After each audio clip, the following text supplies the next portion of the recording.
Hello viewers, আমার 200 বাচ্চার বোর্ডিংটা এর আগের ভিডিও আমি দিয়েছি। ফার্স্ট ডে, আজকে হলো সেকেন্ড ডে। আজকে একটু রোদ পড়ছে, তো পুরো গরম লাগছে। এখানে দেখেন বাচ্চাগুলো গরম লাগছে পুরো, এই জন্য একটু পেপার নিচে নামিয়ে দিয়েছি। এই দেখেন বাচ্চাগুলো দৌড়ে।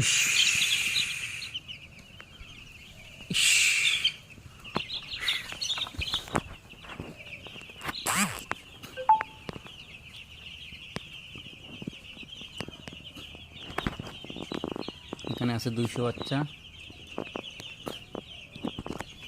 এই দেখুন ফার্ম লম্বা আছে বহুত।